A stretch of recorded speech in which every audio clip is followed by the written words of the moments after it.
gleaming under museum lights, locked behind bulletproof glass and wrapped in lasers and guards.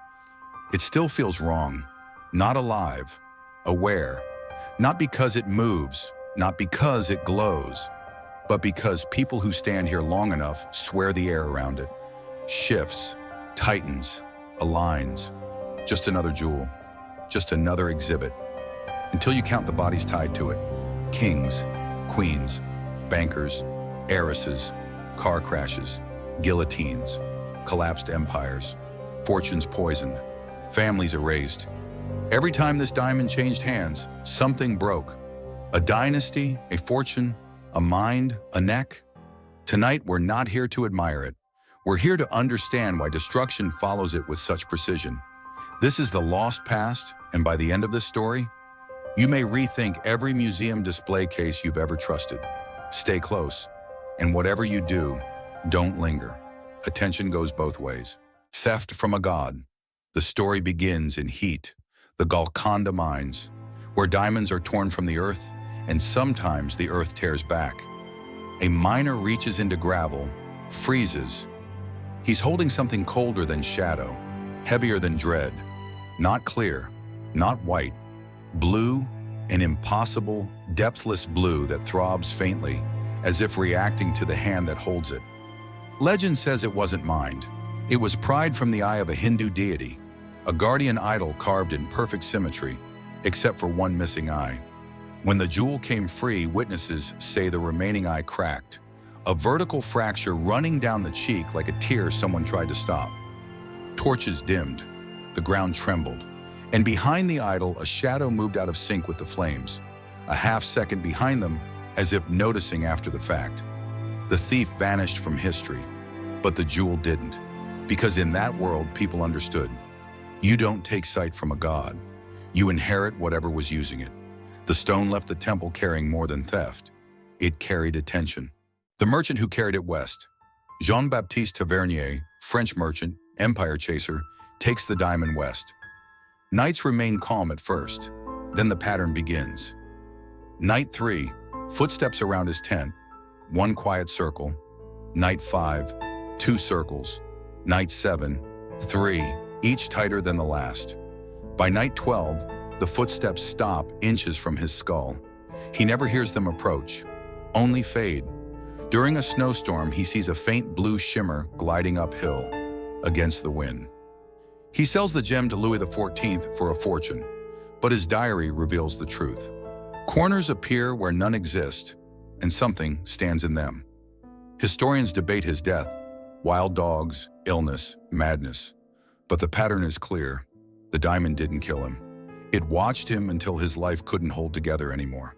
A dynasty marked for ruin, Louis XIV, the Sun King, recuts the jewel into the 67-carat French blue. At Versailles, it dazzles. But servants whisper that in unlit hallways, the blue still shines beneath the cloth meant to hide it.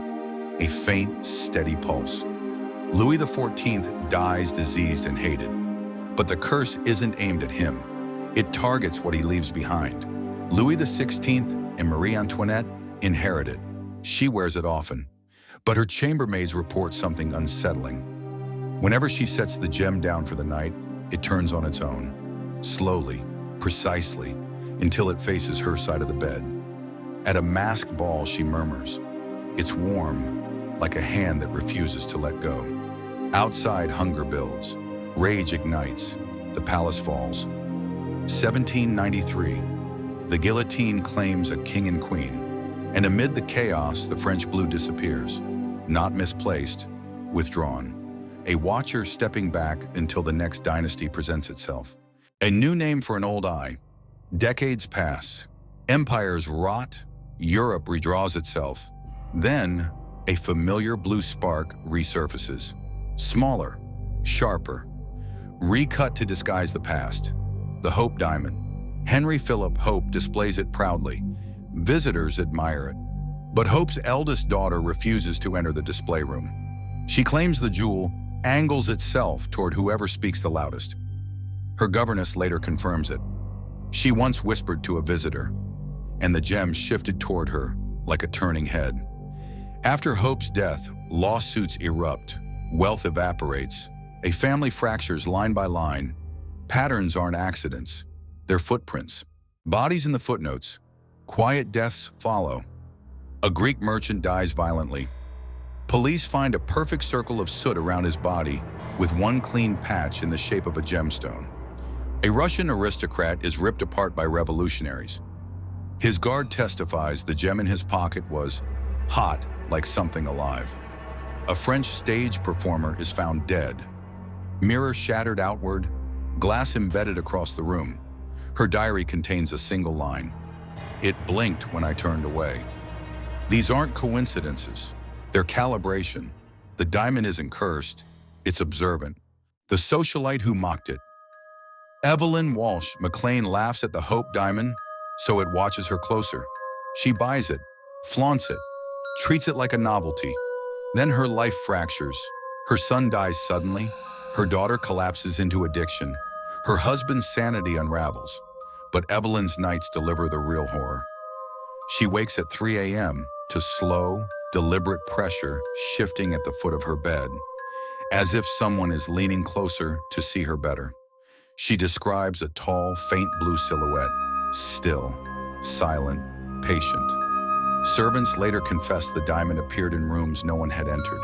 Her fortune drains, her joy empties, her mind breaks. Evelyn becomes another completed observation. The diamond remains untouched, unmoved, unfed, until the next subject. The brown paper coffin. Harry Winston owns it briefly, touches it once, never again. He mails it to the Smithsonian in a plain brown envelope, like someone discarding evidence. The mailman who delivers it suffers a week of disasters. His wristwatch stops at the exact minute he handles the package. His car veers into a ditch without warning. A house fire nearly kills him. Firefighters find blue dust on his fingertips. He insists it's shifted in the box, twice. Now the diamond sits behind museum glass. Millions lean close. Some swear the blue glow lingers on their skin for a fraction too long, as if something behind the glass is finishing a thought. Curse, coincidence, or something else. Science calls its color an impurity, but impurities don't circle tents. Impurities don't glow through cloth. Impurities don't turn towards sleepers. Impurities don't blink in mirrors. Look at the pattern. A stolen eye, an observing shadow, a fallen monarchy, a fractured dynasty, a mirror exploded outward, a heiress hunted nightly. Coincidence has no preferences. This does. Maybe it doesn't cause ruin. Maybe it studies it, accelerates it, chooses it. Or maybe the day it was torn from that idol's face, it didn't just lose a home. It lost a viewpoint, and it's been looking for a new one ever since. The glass isn't for its protection. Look again. Glass, lasers, guards. Everything says, we're protecting the diamond. But the truth is older than any display case. The glass isn't there to protect it from us.